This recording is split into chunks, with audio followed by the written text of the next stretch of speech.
Following the Civil War, Custer has a decision to make. Should he stay in the Army or should he try something else? Well, into 1865 and 1866, he does look into some business ventures, but he inevitably decides to stay in the military.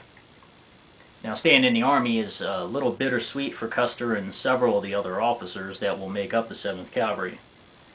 The main reason being that now that the Civil War is over, all temporary ranks have been discontinued. Now, if you recall, Custer was a brevet major general and a division commander in the Civil War. He commanded over 6,000 people. He was a brevet rank, though, and that means it's temporary. And so once the Civil War ends, he loses that rank and goes back to his actual real military or army rank that he obtained in the Civil War. And that rank was captain. So the former major general in command of a division of 6,000 men all of a sudden finds himself a captain and in command of nobody at the end of the war. After the business ventures, Custer accepts the lieutenant colonelcy of one of the new 4 cavalry regiments that have just been formed by the Congress. And they were the 7th, 8th, 9th, and 10th cavalry regiments. The 7th and 8th were white regiments, and the 9th and the 10th were black regiments.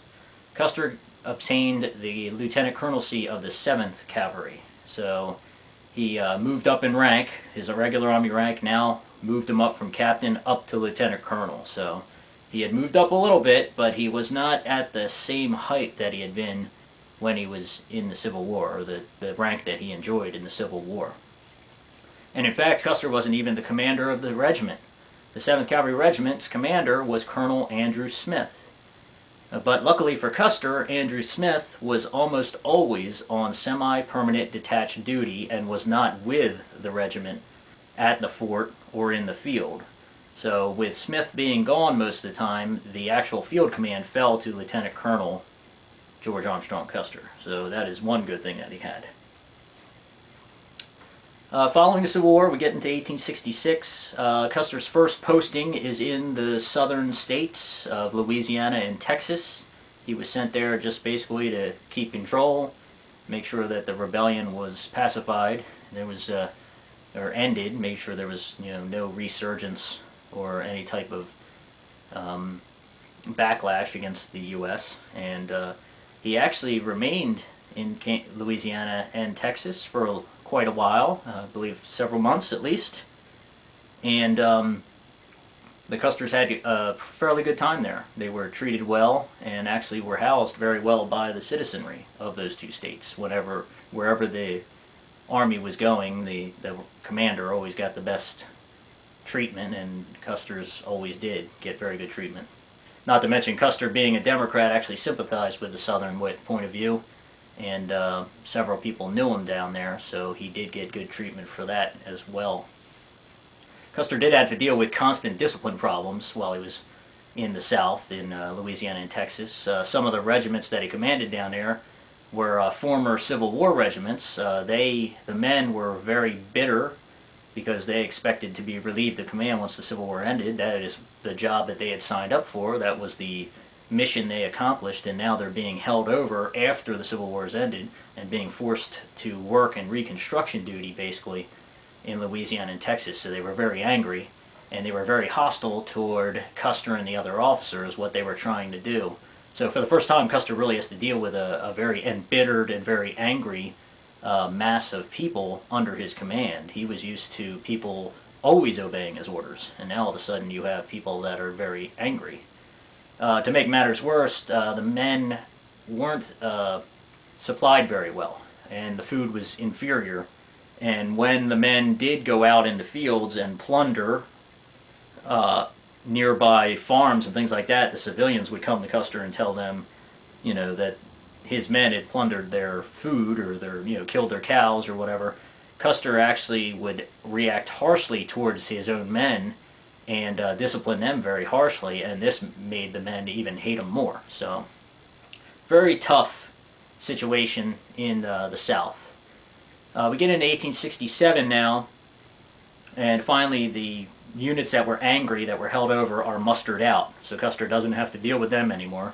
And he doesn't even have to deal with Texas and Louisiana anymore, because he has now been sent to Kansas, where he joins the new 7th Cavalry, all mustered in, all formed up with its 12 companies and its headquarters staff. Andrew Smith is still away, so he has field command. And basically, the 7th Cavalry was brought to Kansas to be a group or be a battalion, regiment commander. They were part of a force under General Winfield Scott Hancock. Hancock is leading a expedition or leading a campaign against the Southern Cheyenne and other Southern Indian tribes in the Southern Plains, trying to force them on the reservations, because the Southern Cheyenne are attacking wagon trains, they're attacking the railroad workers that are trying to build railroads, they're attacking settlements, they're attacking anything they can. They're trying to keep control of their land, and they're trying to keep the white people out, because they're moving in and dispersing the buffalo herds, which are the lifeblood of the Indians. So the cavalry, the 7th Cavalry, and other military units under Hancock are brought to Kansas, and several forts are built from east to west Kansas, mainly Fort Leavenworth, Kansas, Fort Riley. And you also have Fort Harker, Fort Hayes, Fort Wallace, Fort Sedgwick out by Colorado. All these forts are manned by soldiers now, and basically the soldiers are going back and forth, riding from post to post, and sending out dispatches and sending out, battalions to search for Indians, to try to pacify them or force them onto reservations, open up the land for white settlement.